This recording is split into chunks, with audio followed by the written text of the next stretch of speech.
It's 7 a.m. in the morning in the capital city of Abuja. Good morning, Nigeria, and welcome to Daybreak on Trust Television. I am Sunday Michael Ogu. It is indeed a beautiful Friday morning right here, and you're welcome to Daybreak on Trust TV. I am Ibrahim Yusuf. It's a pleasure to have you join us this morning. It does appear that the atmosphere is going to be charged today with all the developments in our polity. Exactly. What a way to bring the week to an end with so much to ponder on as lots of power weights or heavyweights, if you like, exactly. Conclude their final strategy on who becomes the anointed one, if you like. Now it is more about anointing than the stage has actually been set for that. Yeah. We will keep you all posted with developments from every part of this country and whatever we think you would be interested in as this whole competition draws to a close as far as candidatures of major political parties are concerned. But first, the headline this morning: IPOB's explosive device blow up own members, says Army. 80 billion naira fraud. Yari remains in custody as EFCC releases suspended accountant general. In other news, oil prices rise as OPEC move to increase output. Now the details. The Nigerian Army says an improvised explosive device planted by members of the Indigenous People of Biafra, IPOB, and its armed wing, Eastern Security Network, has exploded, inflicting injuries on its members. The exploded IED caused severe injuries to 2 members of the outlawed group. This is contained in a statement by the Director, Army Public Relations, Brigadier General Onyema Nwachukwu, on Thursday in Enugu. Nwachukwu said the incident occurred along Eke Otutu Osu Road in Osu local government area of Imo State on June 1st. The outlawed group has severally planted IEDs along troops' patrol routes in a failed effort to bring harm to the troops. Now moving on to the economic scene, the Economic and Financial Crimes Commission has released the suspended Accountant General of the Federation, Ahmed Idris, from its custody. The Commission had secured a court order to detain the embattled Accountant General of the Federation for more days. Idris, who was arrested by the Anti-Graft Agency on the 16th of May over alleged 80 billion naira fraud, was released Wednesday night on administrative bail. The spokesman for the Commission, Wilson Uwajirem, confirmed the release of the embattled senior government officials to our correspondent on telephone on Thursday. Daily Trust had exclusively reported how the Commission got a court order to detain Idris, further with a view of answering more questions from crack detective probing him on the alleged fraud. And now moving on to the world economy, crude oil prices at the international market rose Thursday as major crude producers agreed to boost output by more than the usual amount following an EU ban on Russian imports. All eyes were on Vienna, where the OPEC Plus group of major oil producers, led by Saudi Arabia and Russia, agreed to boost oil output more than expected in light of the Russian invasion of Ukraine. Producers had been expected to stick to their policy of only increasing output modestly, as they have done since May 2021. But amid soaring prices and hard on the heels of the EU ban on most Russian oil imports, pressure has been rising for the 23-member cartel to boost output to stabilize prices. Soaring energy prices have fueled growing inflation around the world, hampering economic growth and prompting central banks to hike rates. That's a wrap on the news highlights this morning. And moving on, as the strike embarked upon by the Academic Staff Union of University, ASU, continues, university students remain stuck at home. Ironically, despite the absence of students, the Umar Musa Yar'Adua University Katsina has been granted approval by the National Universities Commission to run some special education program. The Vice Chancellor of the university, Professor Sanusi Mamma, dropped the hint while addressing journalists in his office. Abdullahi Yamadi tells us more that the strike embarked upon enters its week. Students are still stuck at home. We take the report at this point. With these approvals, Umar Musa Yar'Adua University can now admit students with special needs to study at the Department of Special Education. The Special Education Department was introduced to admit students from the School for the Blind Katsina and the School for the Deaf in Molomfaishi. This is in addition to others graduating from polytechnic and other colleges of education. Yeah, here in Katsina, when they could graduate, not many universities are ready to accept them to come and pursue higher degree. So they are ready, they can come now. School for the blind, you end up seeing them in the filling station baking. When they ought to have been sponsored by somebody to come and pursue their degrees there. So we have now a place and all the equipment required to train these individuals, they are there. The Vice-Chancellor also spoke extensively on the long-awaited conversion of Federal Medical Center Katsina to a teaching hospital for students studying medicine at the university. For those who are wishing to have their children to read medicine, they should get them prepared and get extra lessons for them to come to teach them to be able to earn 200 and above in subsequent JAM examinations. Similarly, to restore the lost glory of agriculture in Katsina State, Umar Musa Yar'Adua University has established Faculty of Agriculture at Line Minister in Malumfashi local government area to encourage research and development. The international relations is a social science course. If we can help people to read this area, it will help a lot. In subsequent years, a lot of things will be done. But I want to assure the world that all the required equipment, facilities are made available in the university for people to excel in those areas. So far, we have approval to commence 14 programs. We are waiting for the NUC resource verification to approve another 9 new programs, including PhD in biology, educational psychology, curriculum, and other related subjects. Beyond the approvals by the NUC, these programs could only be achieved with funding, provision of equipment, and enough infrastructure at the university. So we introduced and got approval from the NUC to commence bachelor's degree in integrated science, business administration, business education, primary education, early childhood education, as well as Department of Special Education, which was established and constructed. Observers say Nigeria's development will remain at a snail's speed unless stringent measures are taken to discourage strike action at all levels of education. Abdullahi Ismayamadi, Cross Television News, Katsina. Now for a look at politics. Mixed reactions have continued to greet the emergence of 2 sons of the Chief Justice of Nigeria, Muhammad Tanko, as candidates for Bauchi North on the platforms of the All Progressive Congress and the People's Democratic Party. Adam Imam takes a look at how the divergent views of Bauchi residents on how the 2 candidates emerged as their party's flag bearers. The report.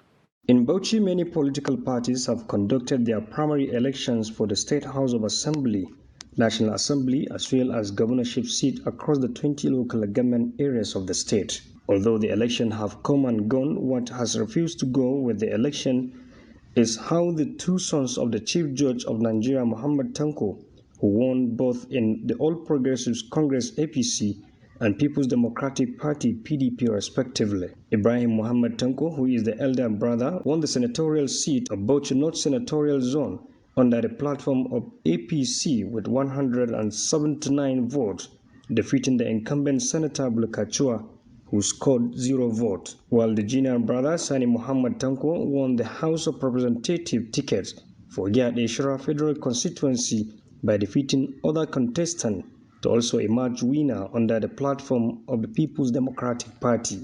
However, based on the outcome of the primaries, many people, especially supporters of both parties, are of the view that the victory of the 2 sons was as a result of their father's influence, despite not being a politician himself. I cannot say that they voted because of the influence of their father. They voted because of their good behaviors of those people. As I know, if there is any problem with them, they cannot vote them at the same house like that. Corroborating this position is Adamu Muhammad Jahun says credibility and the need to deliver effective representation led to the outcomes of the primaries. Shi bilkatuwa da yake alal hakika gaskiya tun da aka zaɓe shi da ya tafi. Senator Bulkatua is nowhere to be found. Since he was elected, he told delegates or party stalwarts like before that you could swear with money. Not anymore. The narrative has changed. I think the outcome of the election is a lesson to all participants that they should deliver democratic dividends to the peoples they represent or get kicked out. Haji Arabi, a woman leader, dispels rumors that financial inducement determined the outcomes of the polls elections. They are the kind of people we need in our constituency and especially in Bauchi State. For us, financial inducement during elections no longer hold sway because our electorates are wiser now. My opinion is that they have the right to aspire to whatever height they want. After all, the incumbents have nothing to offer the electorates. Their personality and their degree of human relation with people or their community is what I can refer to as the contributing factor of their success. Adam Imam, Trust TV News, Bauchi. Different strokes there for different folks. Now moving away from politics, with over 1.6 million students participating in the ongoing West African Examination Council WAEC examination across the nation, their counterpart in Sokoto and Zamfara for the second year running unable to participate. This is due to insecurity and other administrative bottleneck in the sector. Salis Lawal visited some of the examination center in Yola, Adamawa, where students who are writing the exams are calling for government intervention to boost education in the region. The report. We will take a break now, and when we return, the program continues. When a situation where you find that they look at the same, not necessarily tribal or regional.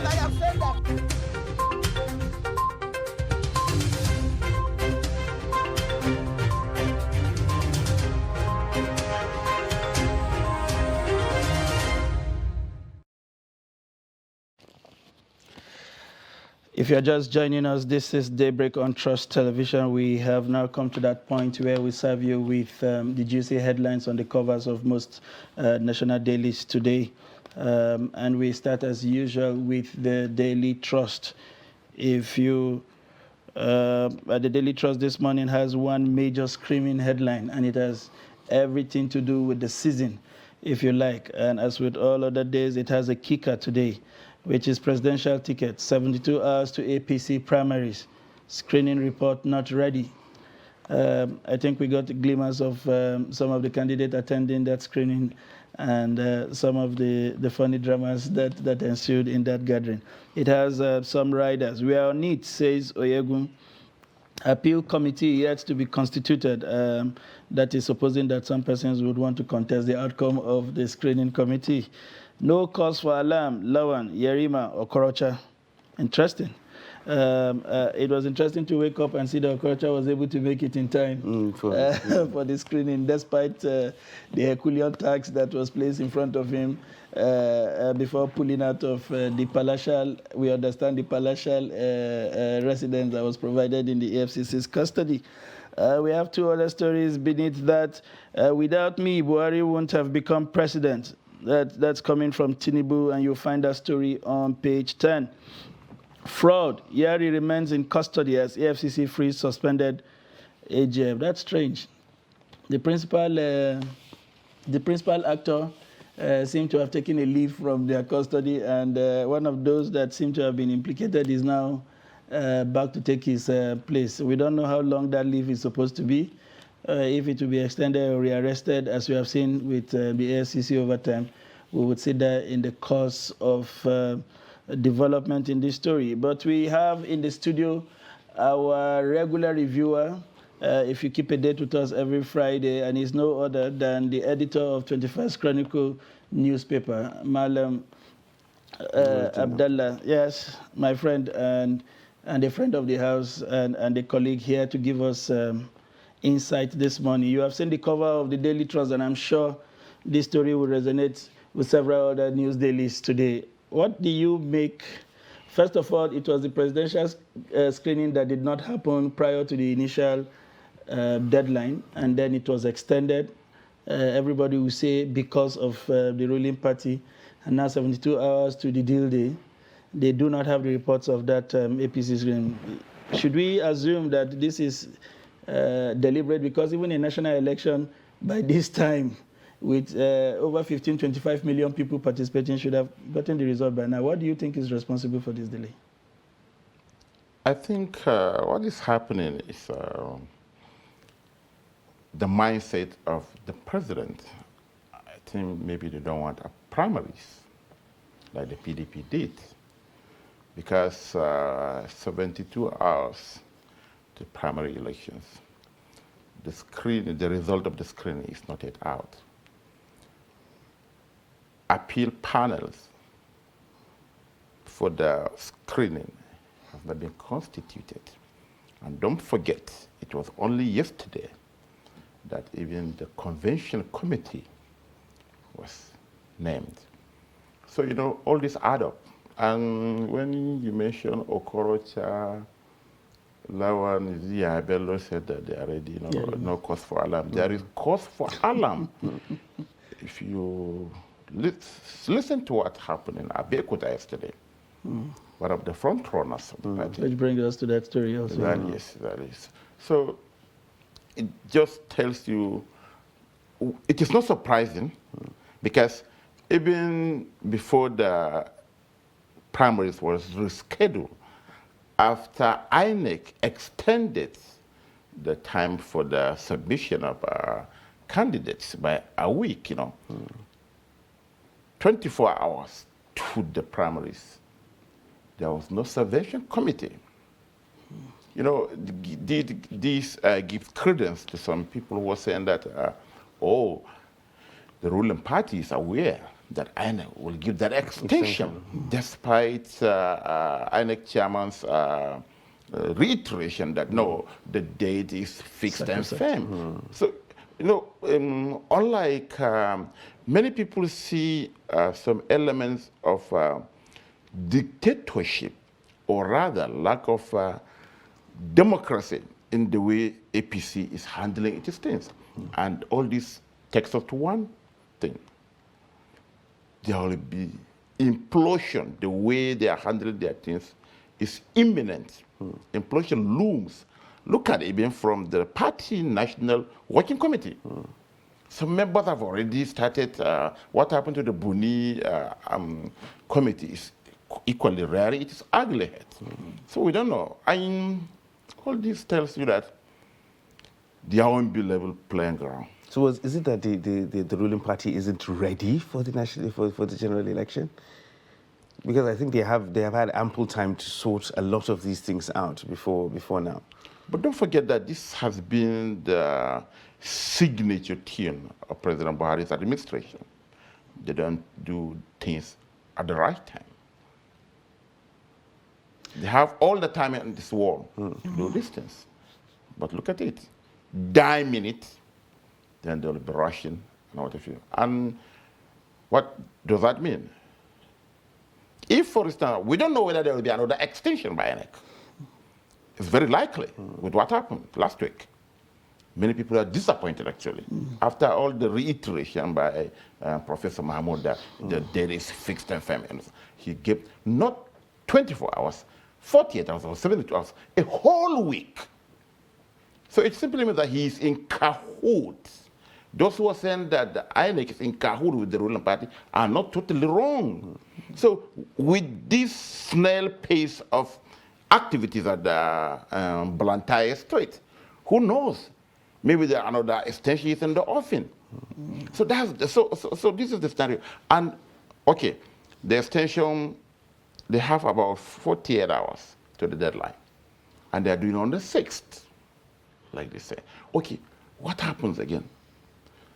Look at what happened at Abeokuta. Look at the scenario. The signals are not positive signals, and they're all direct to implosion. And they have taken the thing they have overstretched their something, so that if there is a problem, there is no time to even rectify it.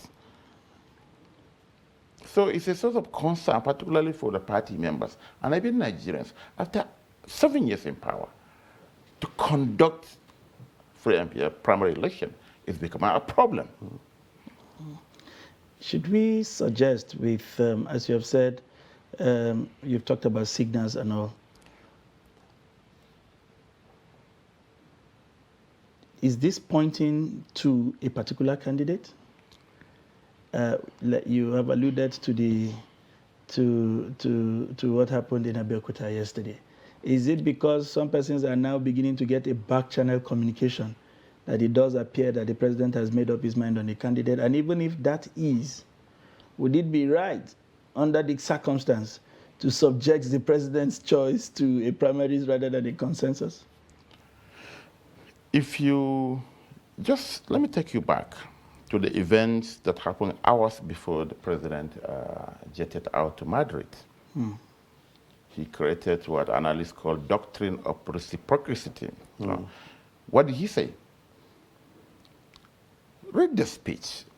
What President Buhari simply said is, I have allowed you guys to nominate, to anoint your successors. It is my turn. In that case, there will be primaries. And now, 72 hours to the primaries, the result of the screening is not yet out. An appeal panel is not there. The convention committee was impaneled only yesterday, not yet being inaugurated. So, you know all this. But President Buhari should remember that in 2014 in Lagos, primary election was held. Yeah, he was the front runner. Some people delayed the thing. You remember, we were there until they were sure that he was good. And he was given the votes. So that gives, and that was the first time that he was elected in a free and fair primary elections. 2003, it was imposition. All other candidates withdrew. The same thing in 2007, you remember what happened in Eagle Square? The same thing, 2011, under the CPC. But 2015, and you know, that gave confidence to Nigerians because he emerged as a leading opposition candidate through a democratic means. It's very important. But now, at the end of your 8-year tenure, and you're trying to impose with the prevalent conditions in the country, I think that is amounts, if we say that amounts to political kamikaze, we are not wrong. The opposition candidate may be there writing their inaugural speech, as now been said in some quarters.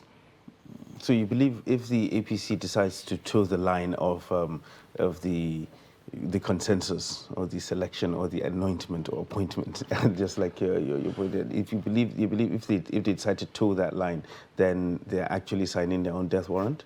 Sure. There won't be consensus. Because when you talk about consensus, look at the Electoral Act. All candidates, all aspirants going in for that office must agree. I don't see any agreement. It's strange. I don't know what your thought is, but the man who is kicking against the consensus seems to be the anointer in chief from his antecedents from where he's coming from. So why is it difficult to now concede to a consensus? Yes. He anoints and subjects his anointed aspirant through a democratic process. We will not be wrong when we say that he anointed Buhari in 2014. But he didn't kick out other candidates, aspirants, no. There was primary election in Lagos. And Buhari emerged. You have your candidate walk behind the scene and ensure that delegates vote for him. It's as simple as that. But imposition, you can't just pluck one aspirant from one obscurity and just impose it on others. And okay, you say that, okay, because you are sent by God and they must work towards the actualization of that death. No. if you mess up your primary election processes, don't forget, the same people that you mess up with, you need them to deliver the candidate to victory in general elections. So that is it. And again, they should be very mindful of the Electoral Act. We saw what happened in Zamfara. The ruling party swept all the elected positions, governor, deputy, 3 senators, how many, almost 10 lawmakers at the state assembly, but they were taken away by courts. So, but I don't know, maybe INEC is the signals from INEC are not positive signals from what happened last week. And maybe this delay, like I said earlier, maybe there will be another extension, who knows? Interesting. We will take a break at this point. When we return, the newspaper review continues.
Thank you for joining us this morning. If you are just tuning in, it's Daybreak on Trust Television, and we have a reviewer in the studio this morning, the editor of 21st Chronicle Century, 21st Chronicle Century, yes, Nuruddin Abdallah, taking a deep dive, if you like, into the papers this morning. And the next paper for review this morning will be the Punch newspaper. Quite a number of interesting stories on the cover there.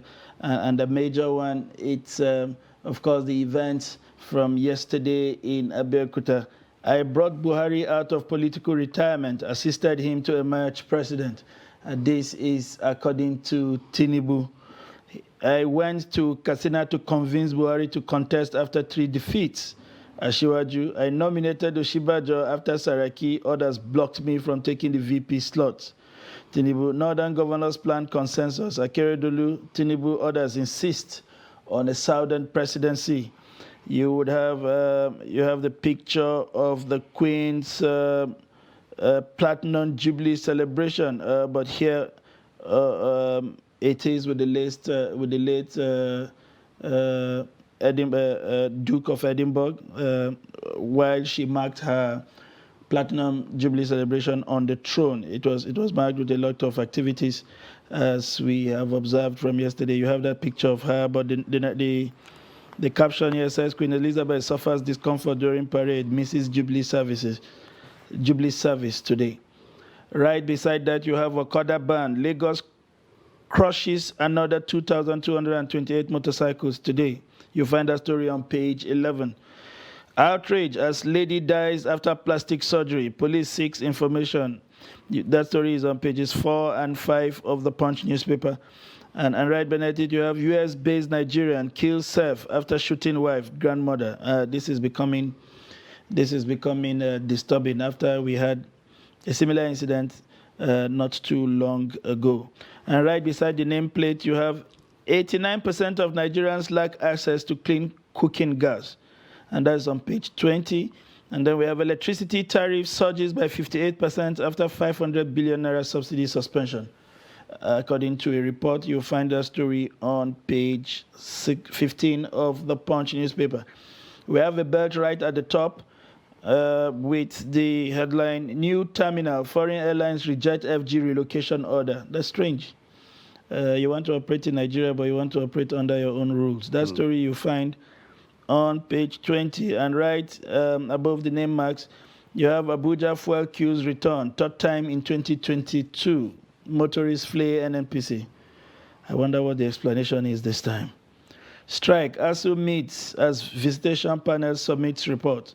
That story is on page 10. And we have Union Bank CEO, others resign as Titan Trust complete acquisition.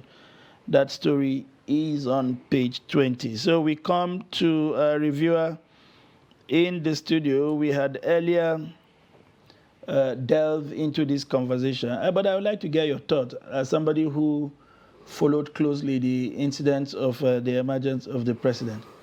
Is it safe? We know there is a public narrative since 2014 of the efforts of Nasir El-Rufai in convincing the president from reneging on his earlier public commitments not to run for elective offices.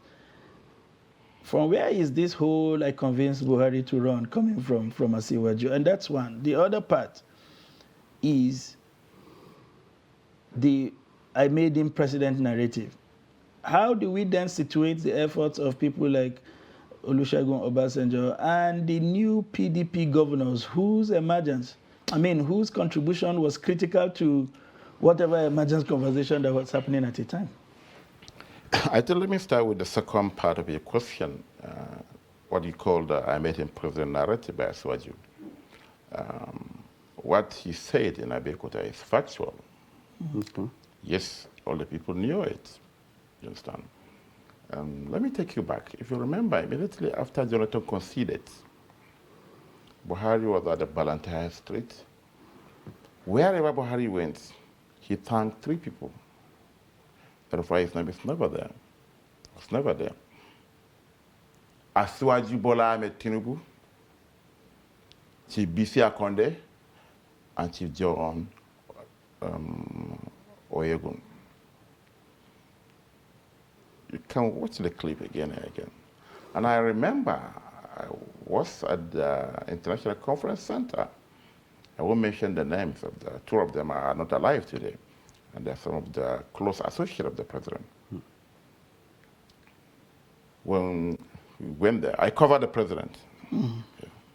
2011, 2017. So we're sitting, I think, the third row. These people are very prominent, close to the president. We are sitting. The president were already seated. The president and the vice were already seated when Professor Jega was to hand over the certificate of return. I remember when Buhari started his speech, he thanked these same people, Asiwaju Bola Ahmed Tinubu, Chief Bisi Akonde, and Chief John Oyegun. I remember the other person is still alive. When the three people, two are alive, two are late now, and the other one is alive. When he said, he leaned to the other, he said, we have to protect the president from Tinubu. Then I quickly told the other guy beside me, he said, right hand man of the president, he's a professor. I said, but this is wrong. He said, this will be wrong. This man suffered to take us to where we are today. We got same votes in 2003, 2011, 2007, 2011, until he came. And you know, he did so many things. Apart from delivering Buhari to victory, he equally organized the party. Look at the confusion we had in CPC. Multiple candidates for one particular seat. I want to feel. Look at how we lost Kano, Bauchi, Kaduna, and so on and so forth. But when he came, because he's a better party administrator, APC was fine. Not only that, go and see what happened. Remember what happened in Lagos. Voting was delayed for hours. Why? Because all the back door stuff to ensure that he's the one. But was it also not to ensure that he also was the one? Pardon? I mean, was he not doing it because he was looking forward to the baton being handed over? He wasn't in charge. Tinubu was in charge. No, but the thing is, yeah, that's what Sunday is just saying right now. Wasn't Tinubu doing all that, all the back channeling, all the promotion, everything like that, because he was looking towards now, when he will come and say, okay, I made you president, make me president as well. There's nothing wrong with that. People who did not even contribute to the emergence of the president are now very visible in the totem pole of power. Is it enough? Yes. Is it enough to say, I made you president, you must make me president as well?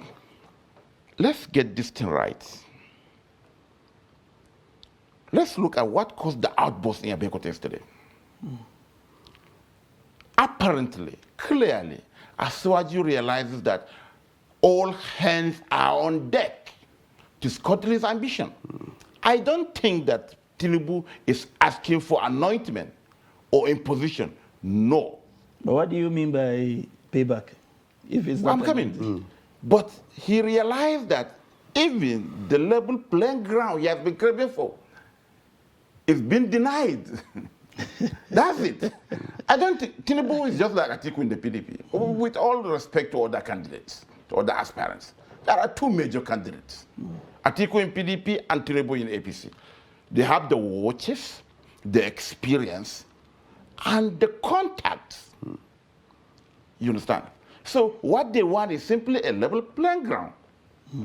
So he realized that the outburst yesterday, to my understanding, is because all efforts, some people, there are frantic efforts to deny him that plain and open level ground. You know, Tinubu's political antecedents are in the public domain. He's quick to give us a narrative that only explains his own role in history. Was it just about the APC coming into the arrangement? Is it fair that we fail to acknowledge the role that other people played in that whole process? And my question is against the backdrop that this is the same man who keeps anointing people in Lagos, who most times are not popular candidates, but he puts the machinery of the party behind them, and they become acceptable eventually, and they emerge. What is wrong if the president chooses to anoint somebody he feels will do the same thing and puts the resources of the party behind that person? Is it too much to ask? It is one thing for Tinubu to impose a candidate in Lagos and ensure the candidate's victory at the general election. And it's totally another for Buhari and Abuja to impose a candidate, a national candidate, and to ensure his victory. How so? These are two different people. But they also have their cult following. I'm coming. Mr. Sunday, which occultic following are you talking about? This 2022.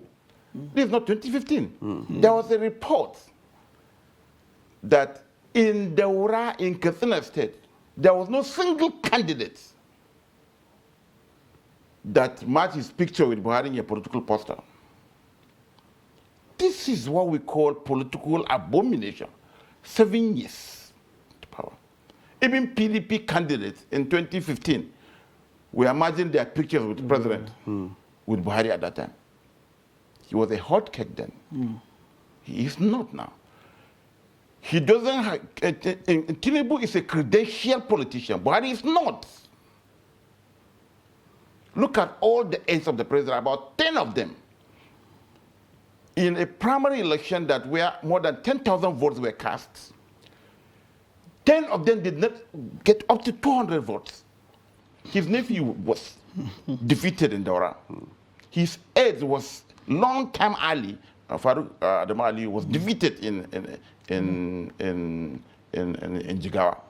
He was defeated twice when he made effort to be the national, the vice chairman, not west of the APC, and recently the deputy chairman not.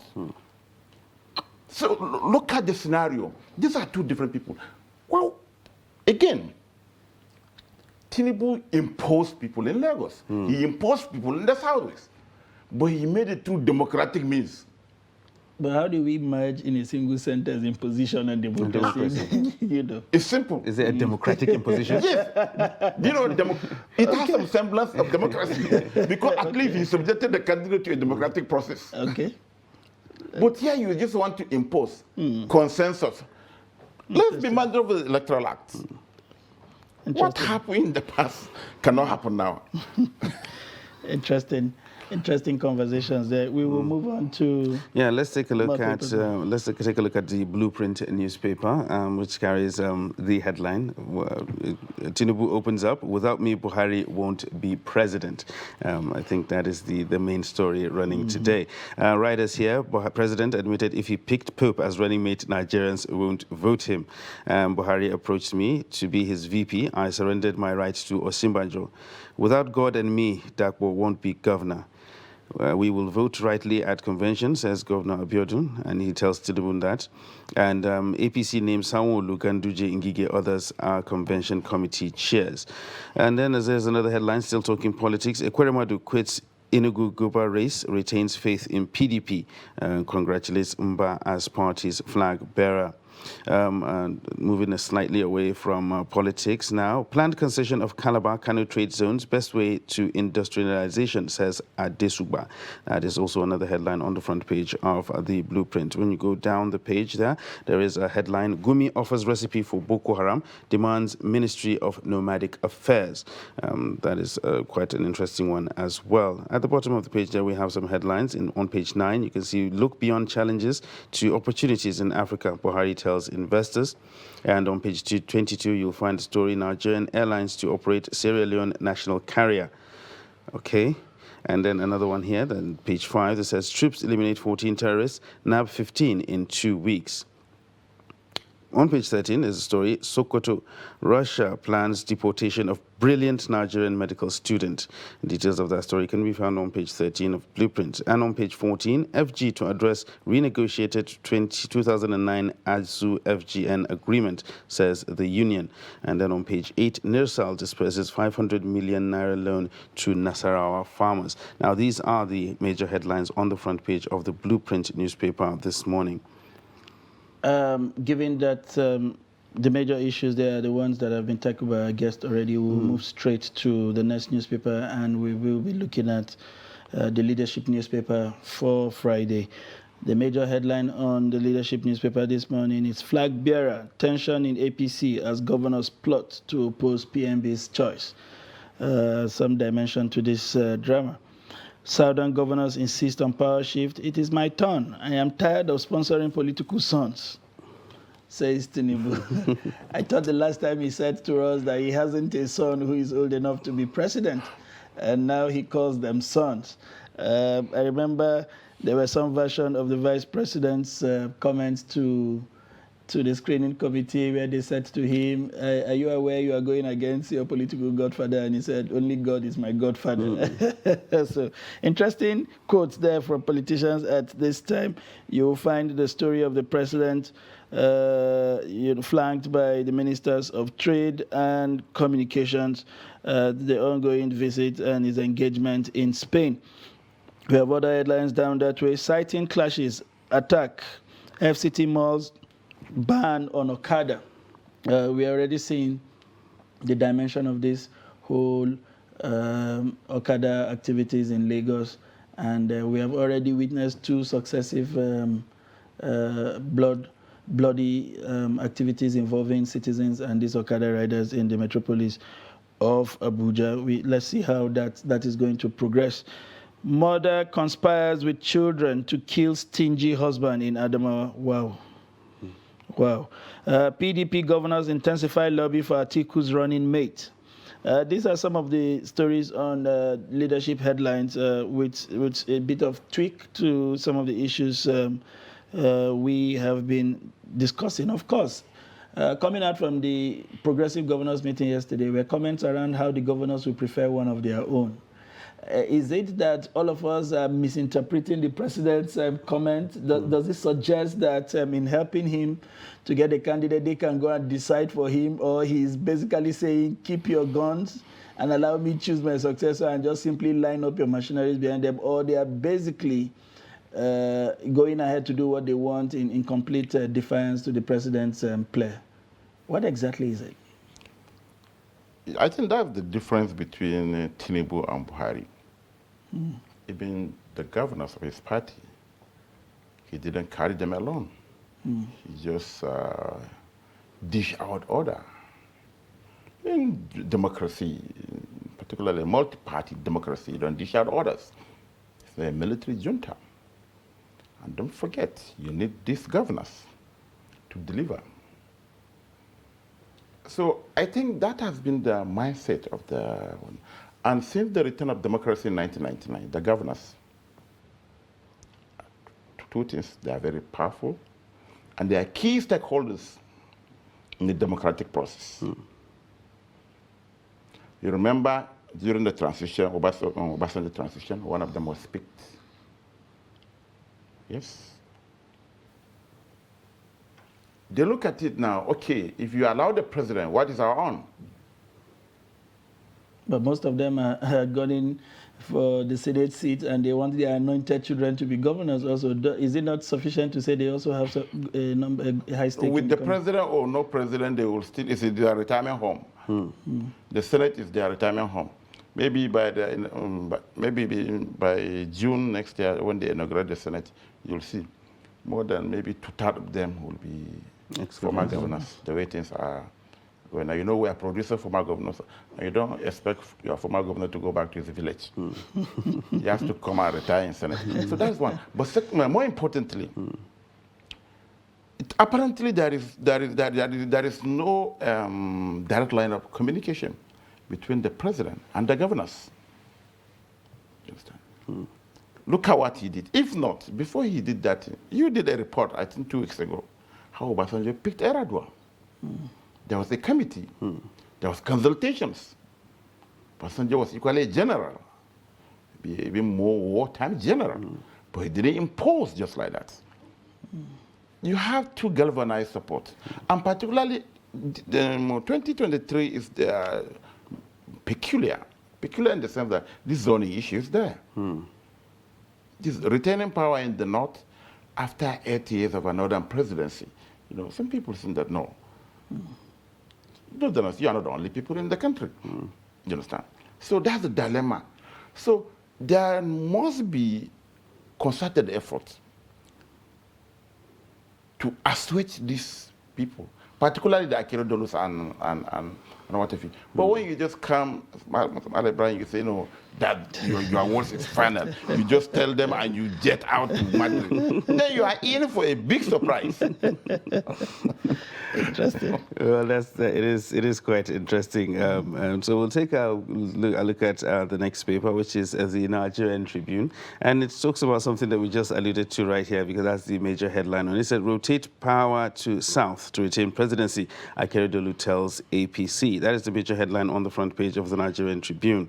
And another one here that's still on the Tinubu issue. It is my turn. It's Yoruba's turn, says Tinubu. And Ryder here explains efforts he made for Buhari to be president, how he nominated Osibanjo as VP. Primaries, tension in APC over governor's plot to resist Buhari. Osibanjo, Adamu APC governors meet, and Adamu announces 18 sub-committees. This is another headline on the front page of the Nigerian Tribune. Well, moving slightly away from politics, families of Kaduna train victims mark 65 days in captivity. And a red rider here that says, decry fate of 2-year-old baby and pregnant woman and others. Details of that story can be found on page 27. Buhari must appease Fulani before leaving office, says Gumi, and can be found on page 28. And EFCC releases Accountant General of the Federation on bail. That is on page 19 of the Nigerian Tribune. And talking about something that we also alluded to earlier, Okada ban, Commercial Motorcycle Riders Union sues Lagos government. Details of that story and more can be found on page 19 of the Nigerian Tribune. These are the major headlines on the front page of that newspaper. Before quickly running away from here, it's been 65 days since the incident involving the Nigerian Railway on the way to Kaduna. Have we forgotten about them as activities intensify ahead of 2023? What kind of feelers do you get from what appears to be like a long silence, other than the attempts by governments to announce a restart of the train service? Yeah, maybe don't lump the two issues, there's train service and that. 65 days after the bloody attack, and about 40 days after the presidential directive to the security agencies to rescue these people. This is very important. So the security agencies have ignored a presidential directive. Yes. And no one was suspended, no one was sacked. Yes. Why is this thing taking this long? So it's a problem. Now, some say it's maybe because the president is actually preoccupied now with the democratic imposition that that he's trying to make. Yeah, maybe. And he has forgotten that he has issued a directive 40 days ago that these Nigerians, including a 2-year-old and pregnant woman, should be rescued. I think even the ones that were directed seem to have forgotten that directive. So I don't want to talk about the president's directive. Maybe he likes it that way, when he issues an order. Or maybe the directives were not from him. Yeah, because you see the directives on press releases and what if you. Maybe the media team that. Okay. Interesting. We are still also yet to hear from the Minister of State for Transport, who seemed to have taken over from the substantive minister, who is neck deep into succeeding his principal. To continue the good work. Well, before we wrap up this session, we will quickly slot in another newspaper, and this time it will be the Nation's newspaper. The major headline, of course, consistent with what we have seen throughout other papers, Akeredolu, why APC must rotate power to retain power. Tinubu visits Oyo Ogun, gets delegates backing. It is time to reward me, says ex-president. You have the conspicuous picture, an advert, even though, of the Senate president, who I'm sure also thinks himself the anointed one. We are waiting for the prophet to reveal who this anointed person is. We have picture of Tinubu during his consultation stopover in Ogun, and right there also with him is the governor of Ogun, that of Lagos and Kano. Incidentally, your governor has been on his campaign trail. He has also jettisoned state matters to the presidential.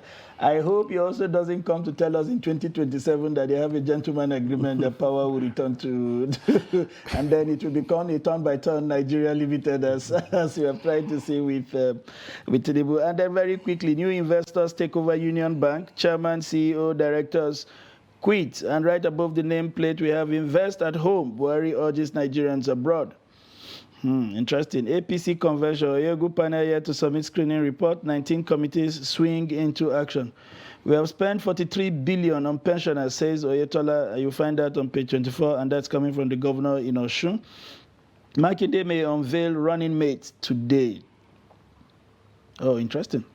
And that's another thing we read from one of the papers that they are looking to do for Atiku as a way of pacifying the regions that feel that they are entitled to this. I want a 30 seconds reaction to that before we wrap this up. Yes, because that democracy, not what Mr. Brian called democratic imposition. Because yes, the North has the highest voting power, but if, for instance, the other parts of the country gang up together, they will defeat the North. So you need other parts of the country. And look at Buhari has been popular in the North, Northwest, North Central. The Northwest has the largest voting, Northeast and some part of the North Central. But he contested in 2003 and failed. He contested in 2007 and failed. He contested in 2011 and failed. Until, he extended olive branch to the Southwest in particular. And that's why he was delivered. He moved to victory. So that's how it should be. It should be about persuasion, you understand? We should not just kick out what Governor Akeredolu is saying. No. We shouldn't forget about what the Southeasterners are saying. Let's look at it. It's one country. Rotation has been a very major issue during this election, and I'm sure it will play a major role as well. I hope we had more time to actually delve into this issue. Once again, Nuruddin Abdullah, it's very nice having you on the program. Thank you very much. And we appreciate your analysis as always. Thank you. Well, still Daybreak on Trust TV. We'll take a short break, and when we return, the show continues. Do stay with us. But in a situation where you find that a look at the same, not necessarily tribal or regional. I have said that.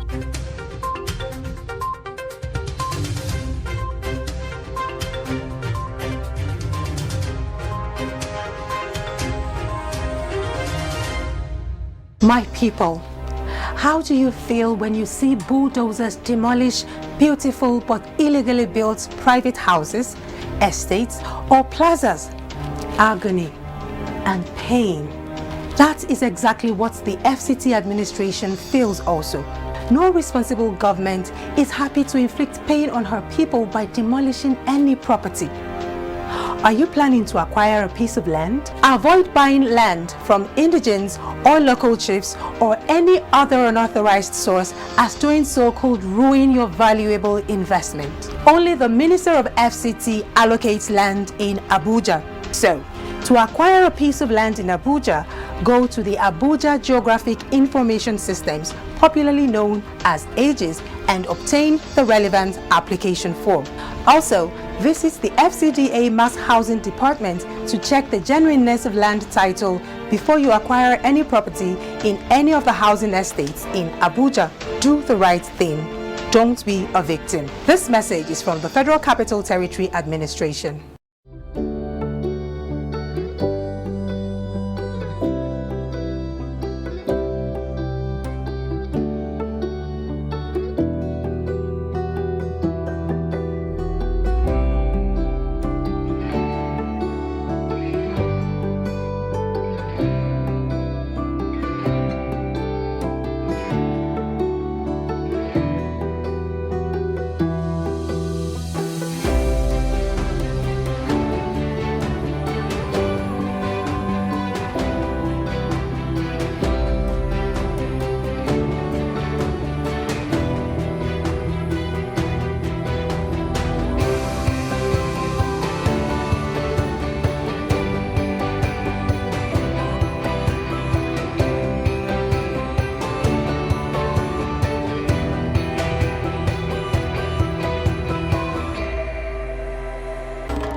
To every politician, as the campaigns gain momentum and passions begin to rise, remember, the errors of your opponents do not make you a success. Do not run down your opponent and inflame passions to violence between and among your supporters. What counts is what you plan to do for the electorate and how you intend to relieve the sufferings and bring succor. Nigeria is in dire need of patriotic leaders at all levels, leaders who will make national development their priority. Concentrate on telling the electorate what you intend to do when you get into office. Focus on making your vision clear to the electorate. Don't engage in verbal abuses, fake news, or speeches. Keep dealing with issues that will bring progress. You win the hearts and minds of the people by being above board, by being civil, patriotic, and showing empathy. Let's join hands to make the 2023 elections peaceful. A message from the National Orientation Agency. Hello and good morning. Welcome to Daybreak on Trust TV. I am Ibrahim Yusuf. Welcome to the show. It's a beautiful morning indeed, and thanks for joining us. I am Sunday Michael Ogun. All right, we'll go straight into the headlines this morning. 80 billion naira fraud. Yari remains in custody as EFCC releases suspended accountant general. IPOB explosive device blow up on member army. Oil prices rise as OPEC moves to increase output. Now, the news in details. The Nigerian Army says an improvised explosive device, IED, planted by members of the indigenous people of Biafra, IPOB, and its armed wing, Eastern Security Network, has exploded, inflicting injuries on its own members. The exploded IED caused severe injury to 2 members of the outlawed group. This is contained in a statement by the Director, Army Public Relations, Brigadier General Onyema Nwachukwu, on Thursday in Enugu. Nwachukwu said the incident occurred along Eke Otutu Osu Road in Osu local government area of Imo in June 1. The outlawed group has severely planted IED along the troop patrol route in a failed effort to bring arm to the troop. And moving on now, the Economic and Financial Crimes Commission, EFCC, has released the suspended Accountant General of the Federation, Ahmed Idris, from its custody. The commission had secured a court order to detain the embattled Accountant General of the Federation for more days. Idris, who was arrested by the Anti-Graft Agency on May 16th over alleged 80 billion naira fraud, was released Wednesday night on administrative bail. The spokesman for the commission, Wilson Owujaren, confirmed the release of the embattled senior government official to our correspondent on the telephone Thursday. Daily Trust had exclusively reported how the commission got a court order to detain Idris further with a view to answering more questions from crack detectives probing him on the alleged fraud. And away from the local scene, crude oil prices at the international market rose Thursday as major crude producers agreed to boost output by more than the usual amount following an EU ban on Russian imports.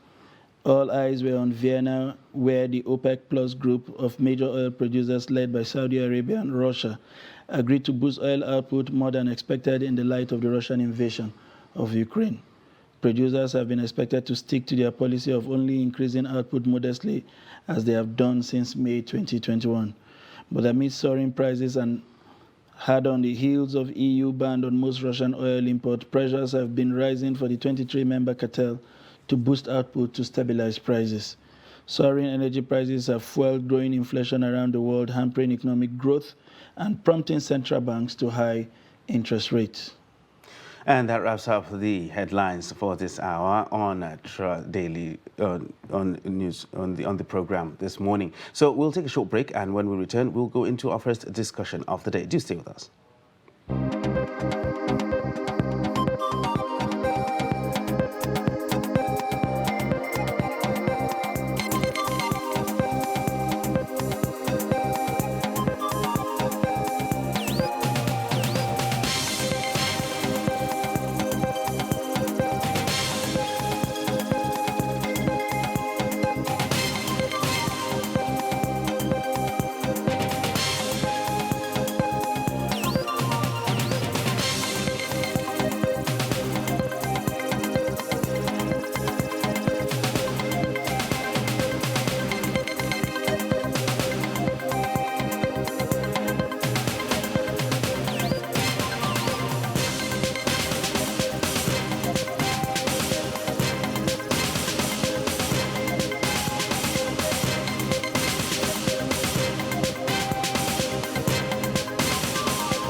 Thank you for staying with us. We would now go straight to the Egyptian city of Sharm el-Sheikh, where it is the third day of the Islamic Development Bank's annual meeting, where finance ministers and leading private sector players and other development experts from the bank's 57 member countries are discussing business and economic opportunities.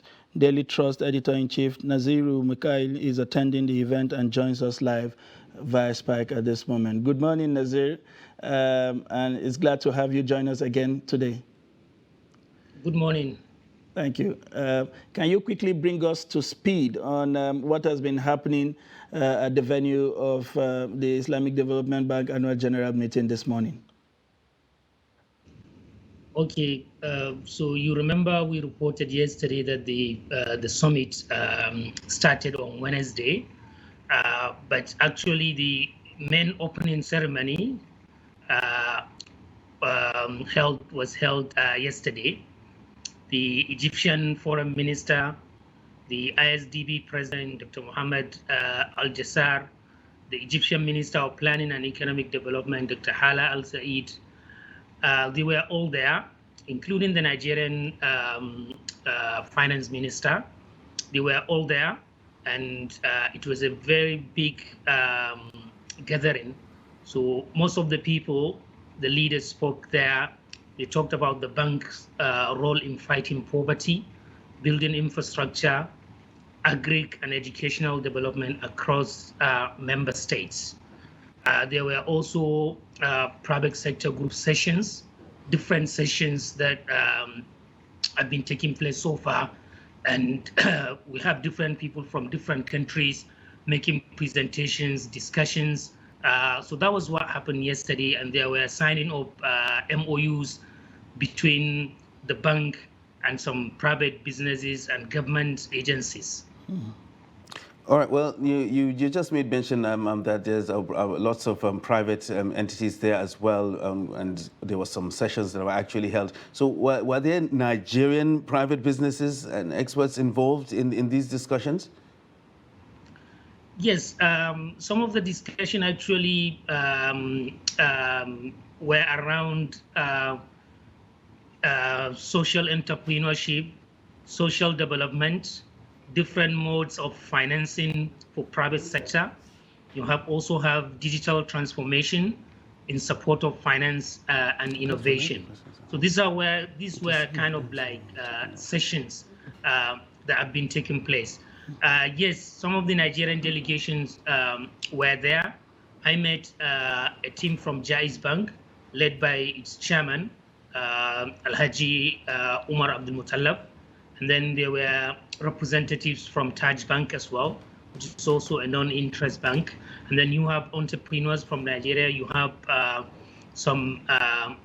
they were all involved in meeting different stakeholders and other investors. And then even before we left Nigeria, I met quite a number of young people at the Egyptian embassy trying to get visa ahead of their trip to this summit. You must have spoken to some of the private sector players from Nigeria. Did they share any expectations with you with regards to what they hope to come away from the meeting with? Okay, some of the people that I met from Nigeria were actually very key players in the Islamic finance in Nigeria and outside the country. For example, some of the team members from Jaiz, Jaiz is the first non-interest bank in Nigeria to be licensed. So they already have kind of like an existing old relationship with some of these, some of the guys attending this event. But they told me that they're still looking for more investors, more people that they can collaborate, they can partner with, and also they can network. And many more, because it's a large gathering. So you have people from different countries, and you hear people discussing, having side talks, and negotiating business ideas and opportunities. So that's what the Nigerian team I have spoken to told me that they were looking forward to. All right. Now, quickly before we go, I understand that the Nigerian government team, led by the finance minister and national planning, Zainab Shamsuna, have actually arrived. What more can you tell us regarding this? Yes, Hajia Zainab was here yesterday. She attended the opening ceremony. She mingled well with other leaders from member countries. As you know, Nigeria is one of the major shareholders in this bank in terms of ranking. It's the 5th largest shareholder. She will be on one of the panel of events today, and she will also going to be holding some side events, hold talks with the president of the bank. And we are also expecting her to likely have a side talk with some Nigerian business leaders and investors attending this event. And of course, you know, the media will also try to get across to her to see if there is opportunity to speak to her, which if we succeed, you will get it in subsequent editions. Thank you very much.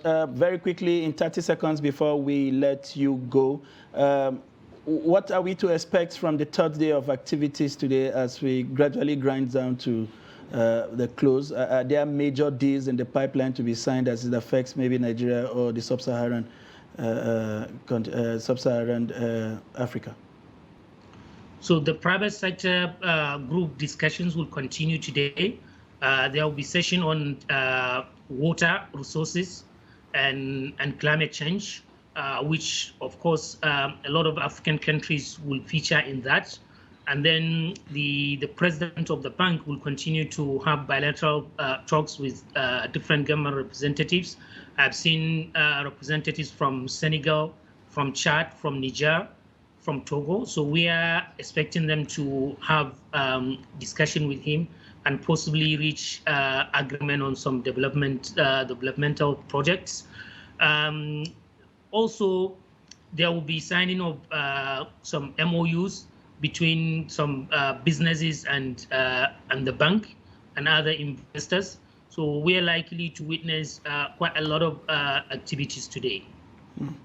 Interesting. I'm sure from our point here from Trust TV, we will continue to keep tabs on development from Sham El Sheikh, where we have the editor-in-chief of the Daily Trust newspaper, Nazir Mikari, reporting live and keeping us abreast with developments from that part of the world. Thank you very much for finding time to join us live on this session of Daybreak, and we wish you a successful outing at the meeting. Thank you. Thank you very much.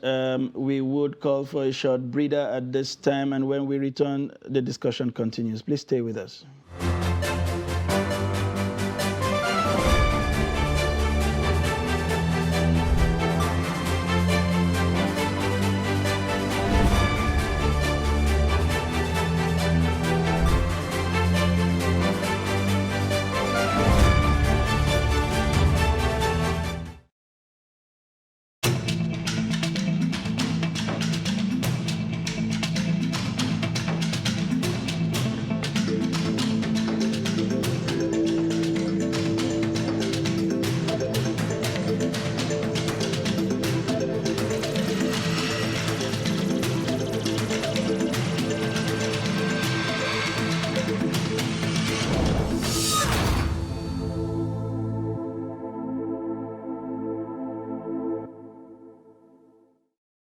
Welcome back to Daybreak right here on Trust TV. Well, we'll go straight to our second discussion of the day. The 20 state governors elected under the umbrella of the ruling All Progressives Congress, APC, have failed to choose a consensus candidate for the presidency, despite appeals by President Muhammadu Buhari on Tuesday. Now, the governors who revelled in the exalted position, they now find themselves, because of their stronghold on delegates, remain torn apart by their different interests. They are also being pulled apart by powerful outside forces in a fierce contest where Vice President Yemi Osinbajo, APC National Leader Bola Tinubu, and former Minister of Transportation Rotimi Amechi remain the frontrunners. Now, as the date for convention draws nearer, we look at the possible forces that will determine the outcome. Now, we have here in the studio two members of the All Progressives Congress, APC, from different camps. We have Honorable Atashehu, he is the convener, Tinubu School, and Honorable Njuma Muhammad, a member of the APC. Gentlemen, you're welcome to Daybreak. Thank you so much. All right. So let's start with you. And the word consensus has been bandied about a lot when it concerns the APC as it is right now. So what exactly, what is the situation, and how far are we leaning towards consensus in the APC? Thank you so much for the very beautiful question. Consensus is a very good thing if properly managed, because what it seeks to do is to bring various political gladiators together to determine what their interests are and to manage those interests. And at the end of the day, we reach a single purpose, of having a unifier and presenting a one front, and it brings that unity to the household. But when it is not properly managed, when there are conflicting interests that are not properly managed, it's going to be a very big problem. And clearly, if you see the handwriting on the wall, it appears that is the direction we're heading to. But then I want to believe, and I still have a stronger belief in the party leadership. Party leadership in the sense that the President of Nigeria, our party leader, President Muhammadu Buhari, his ability to be able to reign on the current situation in the party to bring everybody to the fold. Because the actual battle we have in our front is not the battle within, it's the battle between the APC and the PDP. These two political platforms are seeking to present their best forward for the next general election. That's talking about 2023. And if we don't do that, there's going to be a repetition of history. I will hope that when the history repeats itself, it's going to be in the favor of our party, the APC. So what do we need to do? We need to present our best forward.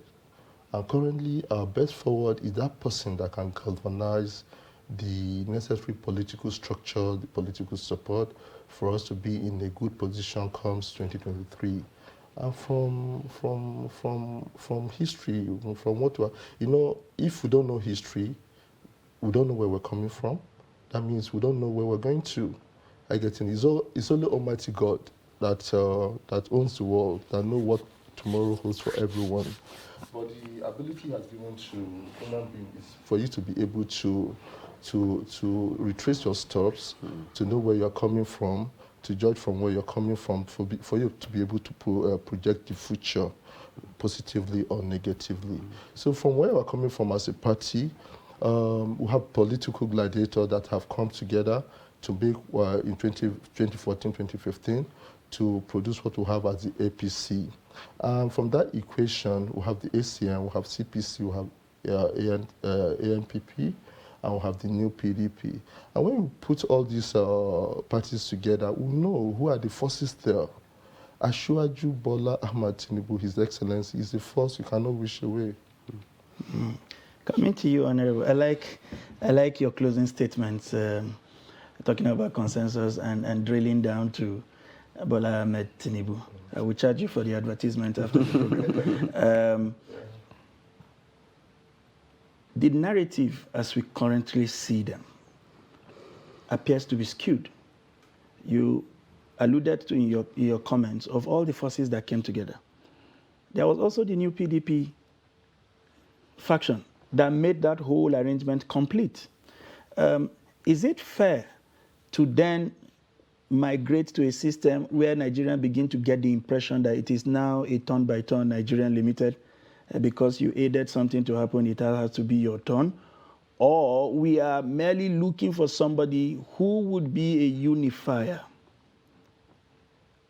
against the backdrop of the fact that some section of this country feel that they have not been adequately carried along with regards to leadership? Which is a primary consideration, your political sagacity or the need to move in a direction that would further strengthen our unity as a country. I'd like you to respond to that and some of the salient issues that he has raised in his opening comment.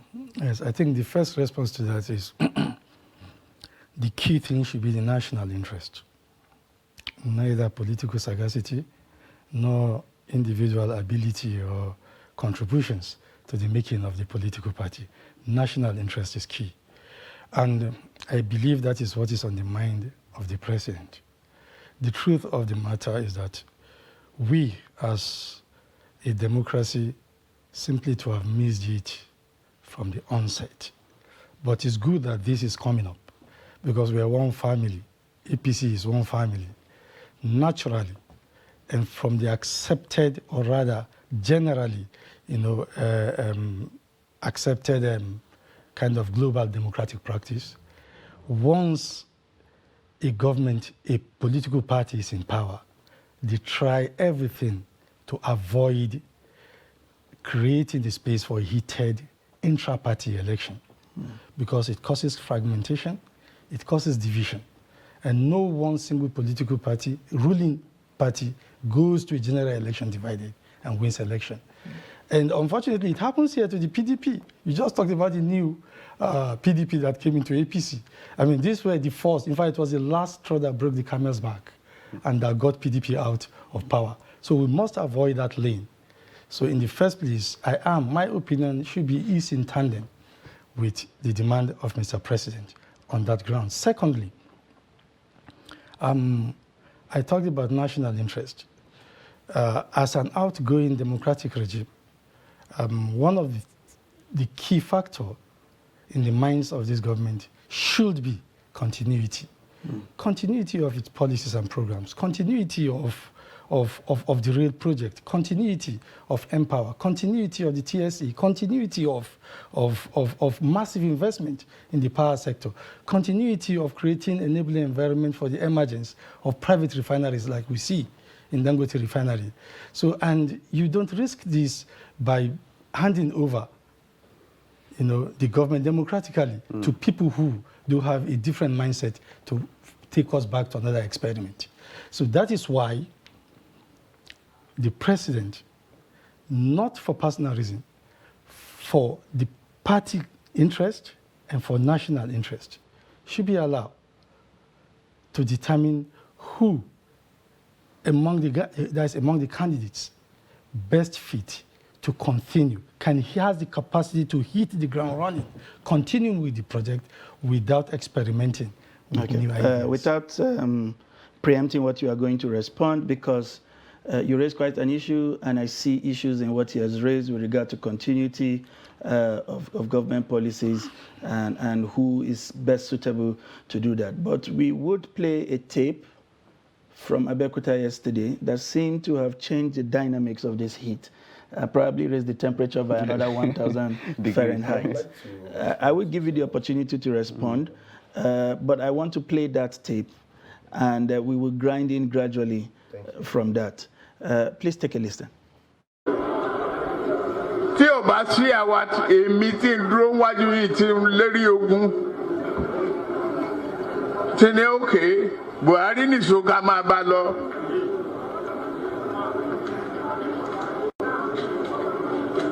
Kò lè di president. Ó ṣe kìíní olùlẹ̀. Ó ṣe kejì olùlẹ̀. Ó ṣe kẹta olùlẹ̀. Ó tiẹ̀ sunkún lórí tẹlifíṣàn pé láyé òun ò tún rán mọ́. Mo dẹ̀ lọ bá ń Kaduna wà rán ọ̀rọ̀ ẹ̀kún kọ́ lélẹ̀. Àdúró tiẹ̀ wà á dẹ̀ wọlé. Nǹkan ní pé o ò ní fọ̀rọ̀ orílẹ̀-èdè Yorùbá ṣeré. Ó dẹ̀ gbà. Àtijọ́ tó yẹ ti débẹ̀, mi ò gba mínísítà, mi ò gba contract, mi ì tọrọ ọbẹ̀, mi ì tọrọ gàrí, mi ì tọrọ fúra. Let me start by apologizing to our viewers that he spoke mainly in Yoruba. I would attempt what would appear like a loose interpretation of what he had done. First, to remind Nigerians that his contribution was vital to the emergence of this president. and that in the life of this administration, he had not sought any favor, and neither did he take up any any ministerial appointment with the current administration. He went as far as mentioning how his support was vital to the emergence of the governor of Ogun State, who we understand was also right there at the venue, essentially, and pointed out also how he was instrumental to the emergence of the current vice president and all of that. Why do we have to be reminded of these rules? Is it because he's getting some kind of feelers that he may not end up being the anointed candidate? If he talks about, and this is now querying the Tinubu's mantra of power returning to the South. Let us take it that the president makes another choice from the South. Would that not be competent enough for him as a party member, as a kingmaker? Does he have to be the one in the driver's seat to take us to the El Dorado that we deserve? Thank you so much for the question. You know, this is politics. And in the game of politics, what drives each and every one of us, primarily first, your first primary driving factor is your interest, your personal interest. We are in 2022 today. That's right. And by the special grace of Almighty Allah, President Muhammadu Buhari is our president today. That's right. He is the president today because of his personal interest. His interest to contest in 2003, for the first time, he contested, he failed. He contested, it is because of his personal interest. If he was not interested, he would have contested. He did that in 2003, 2007, 2011, 2015. He did that because he wants to become the president of Nigeria. And in democracy, we're in the democratic setting. We're not in an autocratic system of government. Everybody, whether you're a child of the street hawker, or you're a child of a farmer, or you're a child of the president of the country, or you're a child of the elite, you should be allowed to pursue your personal ambition. And that is the beginning of everything. Yeah, power moving to the south or not, 2015, we had a sitting president from the south, and it was the turn of the north, and President Muhammadu Buhari had always been coming on the field. And we see a Buhari that was coming to, because of the mood of the country, the PDP has run this country aground, corruption everywhere, and we know his antecedent. This is somebody that will come and fight corruption for us, to unify the country for us. And today, we're all here today, we know what has happened. He has done his best. And this is an opportunity for us again to present the best foot forward. To present the best foot forward. And who is our best foot now? Coincidentally, power is going to the south. And our best foot forward, in terms of equity, north-south, power is going to the south. So the south cannot say that they've been sequestrated to the backwards. You get? It's going to the south. And we have seen a unifier in His Excellency, Asiwaju Bola Ahmed Tinubu. We have seen a unifier in him. You go to Anambra Southeast, or you go to Imo, you go to Enugu, you go to Ebonyi, you see people, you see Nigerians, irrespective of their party divide. I'm saying this to you because I interact with Nigerians on the basis of the platform I have. I could convene the Bola Tinubu School to School that seeks to reform our educational sector, despite the fact it's a political platform. What we want to do there is to reform our educational sector, because we have identified that with education, you can become whoever you want to be. You get? So to conclude what I'm saying, power is moving to the south, equity is there, and as a party, APC, as a party, we are presenting our best foot forward. And that is what we have identified in Asiwaju Bola Ahmed Tinubu. All right, let me come to you. We're talking about our best foot forward. talking about national interests. We're talking about the best person that can actually take us to where we want to get. You spoke about El Dorado. Yes, we all want to get to the city of gold. Yes. Is it enough? Because most of what we've been hearing right now is it enough to say, I made you president, you should also make me president? Thank you. Certainly not. That is political eulogy. The whole thing has been personalized. It's a pity we are getting to this level, and I am rather becoming uncomfortable with, Tinubu's, intemperate use of words, taking this credit of being, certainly, he was part of it, and certainly he played a major part to the making of the Buhari's presidency. But Tinubu should know that Buhari complimented him, because without Buhari as APC presidential candidate in 2015, Tinubu would not have been the leader of a ruling party in government. I mean, this is it. So you do one thing, you get the other thing. But we shouldn't get to that point. What we are talking about here is Tinubu should know, Tinubu and his followers should know that when national interest comes to play, then with what you invoke is patriotism. Patriotism demands that whenever personal interest comes in conflict with national interest should take precedence. We're looking for who will continue this. And what we are saying is simple. Even Mr. President, we urge him to look among his administration. There is nobody there other than his vice president who has such a broad knowledge, a comprehensive knowledge of all the policies that have been initiated under his regime. The credit that comes with a democratic government is one of the credits, apart from human rights and freedom of expression and association, is the orderly succession in government. President Obasanjo, when he was asked why, the former president, when he was asked why he wanted the third term for himself, he said that he asked other leaders of great nations, why was it that policies in their climb normally don't fail? And once policies are initiated, they are taken, to a very fruitful and successful end. And they told him that they stay long and they remain in government to make sure that they grow and nurture these policies to fruition. I do not take power elongation or tenure elongation as an excuse for policy success, but rather consistency and stability in the policy. And this nation has been a victim of this inconsistency. We've been a victim of this disorderliness in terms of policies. People simply come in to want to take credit and start from the beginning of everything. Sometimes certain things are undone by an incoming regime, not for anything, just for personal reasons, which affects the nation at long run. Look at the NYSC, a very successful policy of the Nigerian government. Why has it been successful?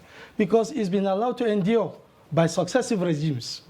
So what we're saying is that if you do not, as a democratic regime, leave behind an order that will allow for consistency, consistent implementation of the policy you have implanted, honestly speaking, this nation will not go anywhere. I would have loved to have stayed with you. I will go to him, but one of the arguments perhaps when it comes to your turn you would need to address is also how other nations have been able to pass power to people outside people within the administration and have been able to sustain policy. And at other points, some Nigerians would argue that sometimes what you need is even a rejig. Because in fairness, if we look at all the indices in the last 7 years, it doesn't feel like what we want to continue with. And maybe what we need is a better fresh air. But that's an argument for next step. I want to take you on the comments that were made by Asiwaju Bola Tinubu in Abeokuta yesterday by way of facts checking. Is it safe to allude to the fact, other than the claims, which of course he has spoken to, that he made the president? Is it fair to say that he did not benefit anything from this government? We can count at the back of our fingers people who became ministers on account of his recommendation. And there are quite a number. people became heads of extra ministries, departments, and agencies of government. Some have served under the first tenure, some are serving under the current tenure. Should he have been made a minister or a president to create the impression that he has been adequately rewarded? What danger does this signpost for unity when your major claim to power is that you made him and he should make you? What if the people around him today make him and they then deny for power in 2017? Okay. Should that be the basis for power rotation? So in fact, checking that comment, what's your opinion about what he was trying? What is it he was saying that it appears some of us don't understand? Okay. Thank you so much for a very beautiful question, and it's an opportunity for us to. I'm not saying I'm saying the mind of Asiwaju, or neither am I saying the mind of his campaign council. I'm an individual saying my personal mind, my opinion. So this should be noted. What happened yesterday in Abeokuta should not be grinded to a 1 or 2 minutes video. I'm sure a lot of other comments, a lot of other statements were made there yesterday. But we should know that this is one of the problems we have within Nigerian media. We tend to just pick a point from somebody's statement, propagate it to the whole world. But the Tinubu campaign council have not dispelled the comments. I'm not saying that that comment did not come from him. Yeah. But I'm saying that the event that happened in Ogun State cannot be reduced to 1 minute or 1.5 minute video. Still on that, that brings us back to where we're coming from. That, this is a democratic setting. When there is a sense of justice, equity, equality in the system, everybody will play by the rule of the game. People will just naturally accept the outcome of what happened as the will of God and the will of the people. But when there is a third force, a third hand that seems to, override the sense of justice, equity, and equality in the system, these are the kind of things you hear. Even if Asiwaju is not talking, other 1,001 Asiwajus will come up. But Honorable, if I'm to take you on your statement, this personal, and juxtapose it with our reality, we are not speaking as party members now. Yes. We are speaking for Nigerians because all we do is to harness view and provide conduit for those views to get to you. Absolutely. The person who seemed to be raising this complaint, and I'm still staying with his statement, is renowned for anointing of candidates. He's renowned for, they have done well in their rights, however they emerge. But I am surprised that you are kicking against a process that you seem to have institutionalized as not just the state government, as a party leader in Lagos over 20 years. What is wrong if people, and by the way, we have seen it with all of the governors, the most powerful people in every state as it is today are the serving governors, except for Lagos, where the kingmaker has always been the one making the necessary. A point of correction, sir. I just want to respond to you. You are trying to tell us, maybe by virtue of the propaganda being bandied around, that Asiwaju has always been the one appointing leadership. Let's even take Lagos as a template in Lagos State. No, that is absolutely wrong. Okay. That's a wrong notion, because let's even go back to recently, 2019, the case of Ambode for his second term. They have a ruling council in Lagos.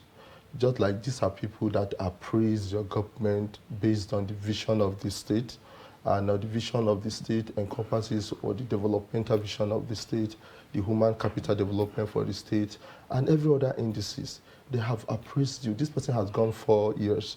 What we do is to appraise what's your pass mark. If the larger number of Lagosians are saying that this person is not fit for a second term, who is When you say larger number of Lagosians, are you talking about the council? Let me just conclude my thought, please. Yes. Like they are saying that they're not, based on his performance, human capital development, and every other indices, this person has done 4 years. There's the need for us to bring up another candidate that will better fulfill our dreams. And that is where Sam will look in. Okay. And Ambode was allowed to go through his primary elections. You get? He was allowed to galvanize support for himself. It was not that a candidate was imposed.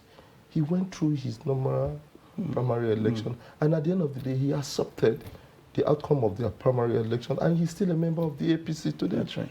And he even supported the process that led to the emergence of Sanwo-Olu as the governor of Lagos State, because clearly to him, he went through the democratic process, and he was he accepted the outcome of a democratic process. What we're saying at the national level is this: there should be equity, there should be justice. Everybody should be seen to be played, to be given a level playing field, to come out and to not impose. We're saying no to imposition of kind. We cannot say, with all due respect to our president, he's the president of Nigeria today by the grace of Almighty God. It's God that put him there. But he came into as the president of Nigeria in 2015 by generality of Nigeria, by acceptance. Nigerians likely, APC, beyond APC, voted for him because of his popularity. So also we also have a candidate, an aspirant now, the person of Asiwaju Bola Ahmed Tinubu, that is widely accepted by Nigerians. Brian, before you come on board, I don't want to fault you, I just want to fact-check your comment. Neither the vice president nor Asiwaju Bola Tinubu has stood in a national election. And so when you say widely accepted, I don't know what validates that choice, that phrase. Other than, we understand he's got sufficient influence around the Southeast, but when you say widely accepted, has this been put to any kind of quantitative or qualitative test by way of an election to suggest, other than the role he played, which now has elevated him as a party leader across the country? I would like your thoughts in 30 seconds before Ibrahim takes his next question. When I say widely accepted, like I told you, I'm not here blabbing. I have a platform. Okay. I have a Tinubu school-to-school platform that every state in this country, we're there. Okay. We've been on the field. We've been interacting with Nigerians. We have Tinubu school-to-school, FCT, Ebonyi, Imo, Enugu, Anambra, Ogun State, Rivers, Cross River, nationwide, 36 states and FCT. We interact with Nigerians on this. We take opinion polls.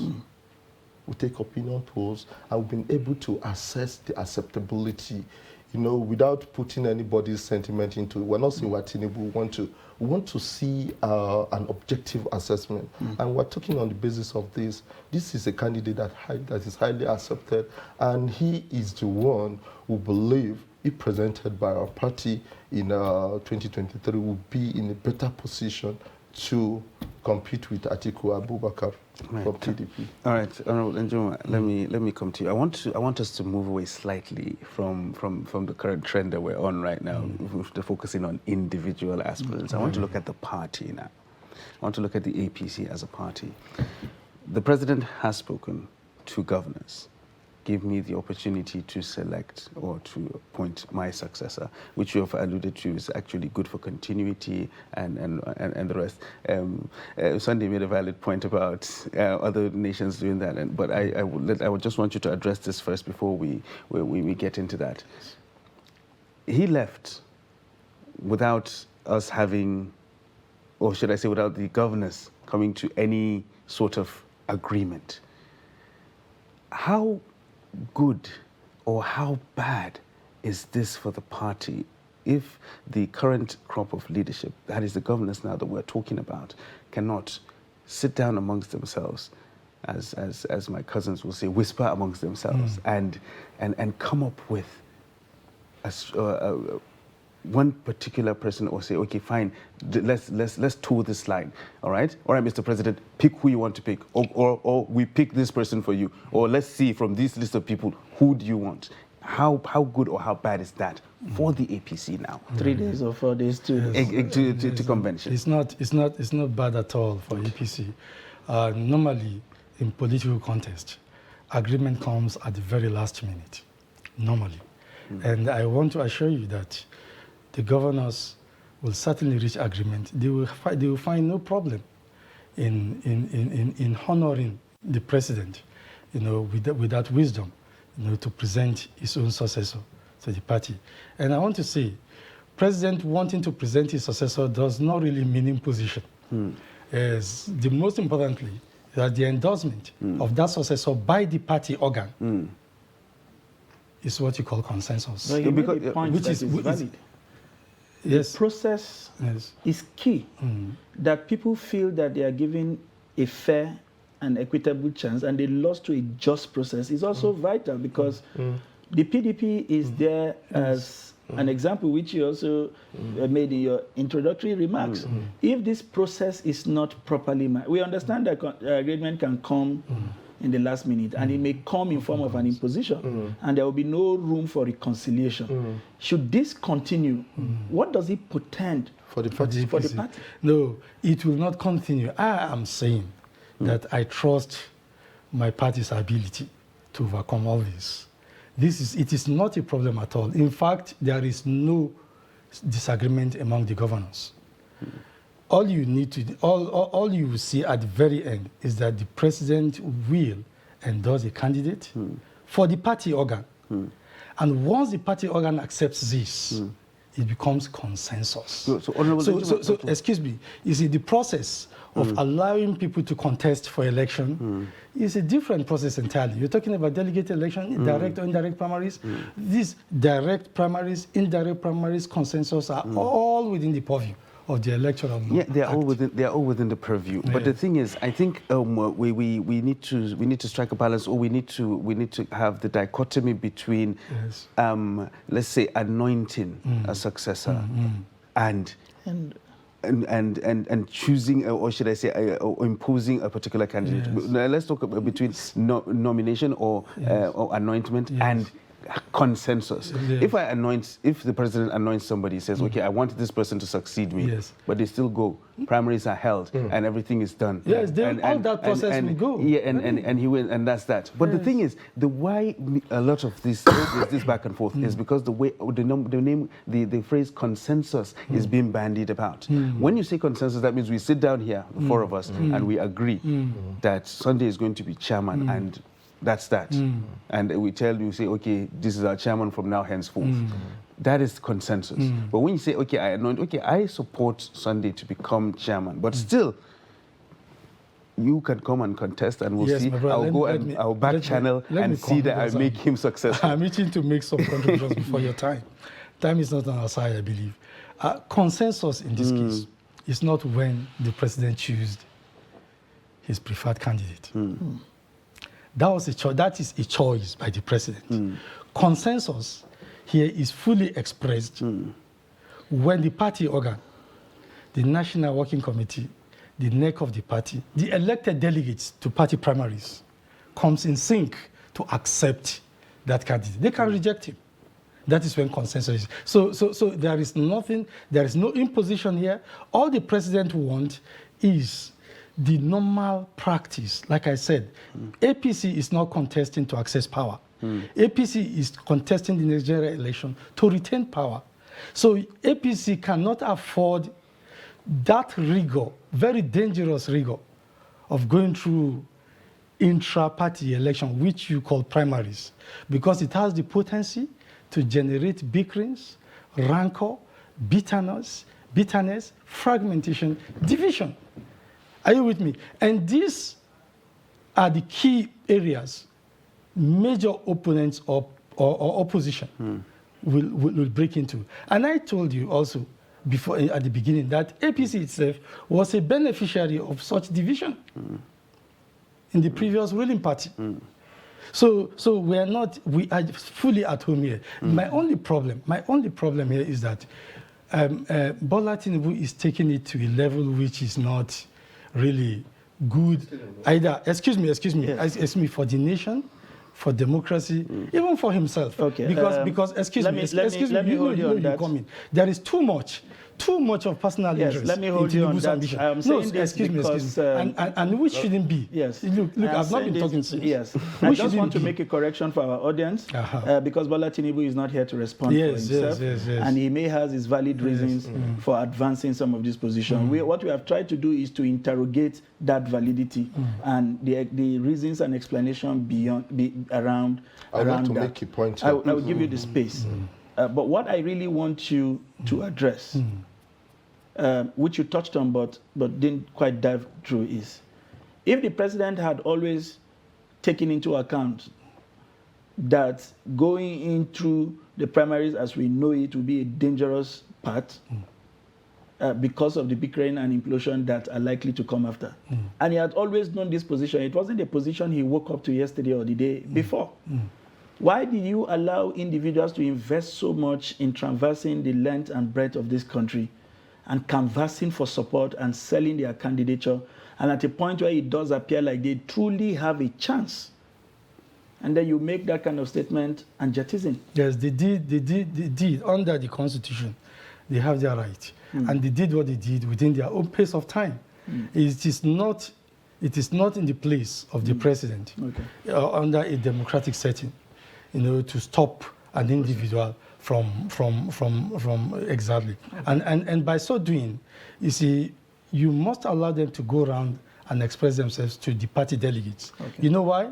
Because there you get to know what argument is the individual putting forward, for wanting to merit being elected as the party's flag bearer. We are going into an election where the candidate of the election will have the task of defending the actions, inactions, successes, and seeming failures of this administration. Thank you. And excuse me, I have not landed. And it will be too risky and dicey for the party to present somebody outside the administration. I hear you. Thank you so much. What we need, the watchword here is equity, justice, and equality. It's a democratic setting. And Nigeria, the constitutionally allowed modes of election is direct, indirect, or the consensus. And where there are consensus, like, all the aspirants have to agree to the party, to the eventual candidate of the party. But there have to be seen that there's a level playing ground for all the aspirants to participate. That is, we're going to go through indirect system of election, however the case might be. Where there are imposition and it is glaring, people become disenfranchised, and there's a sense in the air that this person was obviously disenfranchised. I think that's going to affect our unity as a party and going into the general election. We keep emphasizing continuity. We are where we are today, 2022. The major aspirant, like the front runners in APC, we have the vice president, we have Mr. Rotimi Amici, I will have His Excellency Asiwaju Bola Ahmed Tinubu. People are clamoring that they have to be, building on the foundation that His Excellency Muhammadu Buhari has laid. And we clearly know that there have to be a drastic change from what we currently have as a country in terms of our economy. Osibanjo was the head of economy. Where are we today? We know that when president delegates, he gives you 100% authority and response to do whatever you can do to ensure that the country is moved forward. Where are we on economy today? We're talking about transportation, railways and all that. What have the Rotimi Amici done to secure our railway systems? People are kidnapped 65 days from the I can see you're itching to get in. Because we are not here. So we're talking about continuity. We're talking about continuity. We're talking about continuity. Let me just correct We're talking about continuity, and we're talking about the best candidate from APC that can build on the foundation that our president have laid, and that is Asiwaju Bola Ahmed Tinubu. Agreed. I'm sure your bills are running very high with regards to that campaign line. But just to clear a line before Ibrahim takes over, we cannot honestly say that this. What I'm saying here, my personal opinion, I agree, and I'm just trying to correct an impression so that we do not. We also have the opportunity to educate as much as we want to put out our perspective. We cannot honestly say that the security of the rail tracks are that of the former Minister of Transport. He is to provide the rail. Guaranteeing the security of that rail is to another arm of government, all within the ambit of this government, by the way. I agree with you. I just thought I should make that correction. Honorable Raju, I know you are itching to respond to some of this, but I just like to still try to steer a little bit clear of individual, but still, this question drills down on that, but in 30 seconds, please. There are some Phyllis, where people are actually getting the impression that some people are behind this consensus movement because they are actually afraid to face certain people in the primaries? Certainly not Vice President Yemi Osibanjo. Yemi Osibanjo is among the candidates, the one that has gone around the entire country, met one-on-one with every potential delegate to these primaries. Well, certainly not him. He is ready to go through the rigors of the primaries. But the truth is that, look, this is Nigeria. I told you earlier on that it is in the practice of democratic governments in power that are outgoing to endorse quietly, but to the acceptance of all party organ, their successor. That is one. Secondly, like I said, you see, we just had PDP's primary. See what see what came out of that primary? I'm not talking about the presidential candidate or even the candidates. My brother, it is a sad commentary on Nigeria's democracy.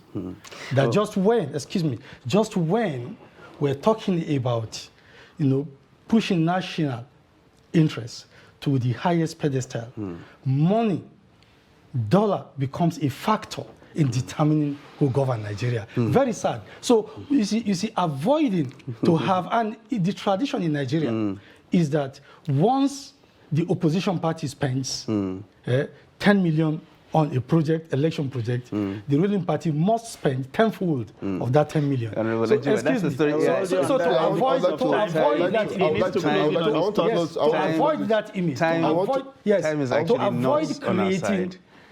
to avoid damaging further, creating further damage on Nigeria's Time is actually not enough. I think it's just after that APC. Okay, thank you so much. Thank you so much. The closing remark from me is this. In 2015, we had an elected candidate through a democratically accepted process, where President Muhammadu Buhari emerged as our flag bearer in Lagos through an indirect primary election. And that process was seen to be very seamless, very equitable, and it was a platform for him. Let him allow the delegates to go through an indirect system of primary election to elect our party flag bearers comes Monday or Tuesday, and we are home. Thank you very much. Thank you so much. Thank you very much. I cannot. I wish we had more time. No, excuse me. I have to. No, but we have to close. Time is not. 10 seconds. Time is not. You did not tell me that's the program. Yes, if we do that, we will overshoot. I know it's your shoe. Yeah, it's not my shoe. I agree. If we do that, we will overrun an advertiser's time. That would mean you buying time. We would give you the opportunity to come back again, please. No, I may not be alive tomorrow. No. Let's not do this, please. The impression on ground, please, is the fact that, the party is faced with a reality. We cannot go into an election with a faulty ticket. If you have a Muslim ticket from APC against the PDP, APC goes off the line. Thank you very much. Thank you very much for that thought. You see, if we continue like this, Honorable, he would want to also respond to that. Close you on the show, and it is short. That was what we were talking. We needed to thank you and wrap up properly.